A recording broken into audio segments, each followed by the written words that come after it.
Peptic ulcer డిసీజ్‌ని ముందు మనం diagnose చేయాలి అనంటే సింప్టమ్స్ ఉంటాయన్నమాట కొన్ని. ఎలాంటి సింప్టమ్స్ వస్తాయి అనంటే కడుపులో నొప్పి, మంటలాగా వస్తుంది. ఈ మంట అనేది ఫుడ్ తోటి రిలేషన్ ఉంటుంది. ఇప్పుడు ఒకవేళ గ్యాస్ట్రిక్ అల్సర్ తీసుకున్నాం అనుకోండి.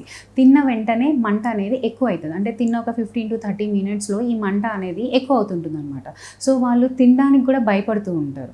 సో, వాళ్ళకి తిండి మొత్తం తగ్గించడం వల్ల బరువు తగ్గుదల కూడా ఉంటుంది. అదే డ్యూరనల్ అల్సర్‌కెళ్తే మనకి మంట వస్తుంది. తిన్న తర్వాత తగ్గుతుంది. సో, వీళ్ళు తిన్న ఒక 1-3 అవర్స్ తర్వాత వీళ్ళకి మళ్ళీ మంట రావడం అనేది మొదలు పడుతుంది. మళ్ళీ ఆ మంట రాగానే వీళ్ళు మళ్ళీ తినాలనుకుంటారనమాట. అలా తింటే మంట తగ్గుతుంది. మళ్ళీ ఒక 2-3 అవర్స్ కాగానే మళ్ళీ మంట వస్తుంది.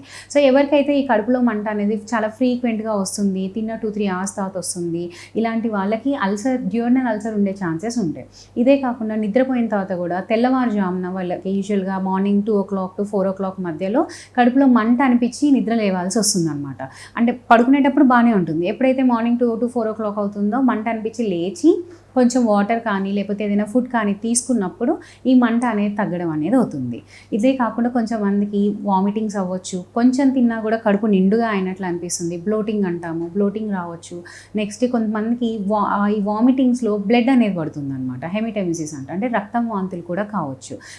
ఇంకా లేట్ స్టేజెస్‌లో ఒకవేళ అల్సర్‌కి మనం ట్రీట్మెంట్ తీసుకోకుండా అలానే వదిలేస్తే పేగుకి బొక్కపడే ఛాన్సెస్ కూడా ఉంటుంది. అంటే ఆ అల్సర్ అనేది తొలుచుకుంటూ వెళ్ళి ఆ మొత్తం పేగుకి కూడా బొక్కపడి పర్ఫరేషన్ అయ్యే ఛాన్సెస్ కూడా ఉంటాయి. సో, యూజువల్‌గా ఎప్పుడైనా మీకు కడుపులో మంట అనిపిస్తుంది, వాంతులు అవుతున్నాయి, అరగట్లేదు, డైజెషన్ కావట్లేదు, కొంచెం తిన్న కడుపు నిండుగా అయినట్లు అనిపిస్తుంది, బ్లోటింగ్ అనిపిస్తుంది, ఇండైజెషన్ ఉంది అంటే ఇలాంటి సింప్టమ్స్ ఉన్నప్పుడు మీకు ఏమైనా అల్సర్ ఉందా అన్నది టెస్ట్ చేయించుకోవాలి. ఈ సింప్టమ్స్ ఉన్న వాళ్ళకి ఏమేమి టెస్టులు చేస్తాం? మెయిన్‌గా మనకి diagnostic test is endoscopy. So, ఎండోస్కోపీలో మనం లోపలికి పైపేసి చెక్ చేసి అల్సర్ ఏమన్నా ఉందా అని చెప్పి చూస్తామన్నమాట. ఒకవేళ అల్సర్ కానీ ఇలాంటివి ఏమన్నా ఉంటే ఆ పేషెంట్‌కి హెచ్ పైలోరీ అనే ఇన్ఫెక్షన్ కూడా ఉందా అని టెస్ట్ చేస్తాం. ఈ హెచ్ పైలోరీ ఇన్ఫెక్షన్ టెస్ట్ చేసుకోవడానికి ఎండోస్కోపీలో నుంచి ఒక బయాప్సీ తీసి ర్యాపిడ్ యూరియేజ్ టెస్ట్ అని చేస్తారు. ఈ ర్యాపిడ్ యూరియేజ్ టెస్ట్ తోటి హెచ్ పైలోరీ పాజిటివా, నెగెటివా అన్నది నిర్ధారించొచ్చు. ఒకవేళ ఎండోస్కోపీ చేసుకోవాలి అని లేని వాళ్ళకి అంటే కానీ హెచ్ పైలోరీ ఇన్ఫెక్షన్ ఉందా లేదా తెలుసుకోవాలి అనుకుంటే నాన్ ఇన్వేజివ్ టెస్ట్ కూడా ఉంటాయి. అది యూరియా బ్రెత్ టెస్ట్ కానీ స్టూల్ టెస్ట్ కూడా చేసుకోవచ్చు. సో, ఎండోస్కోపీ చేసినప్పుడు మనకి అల్సర్ ఉందా లేదా అన్నది మెయిన్‌గా డయాగ్నోస్ అవుతుంది.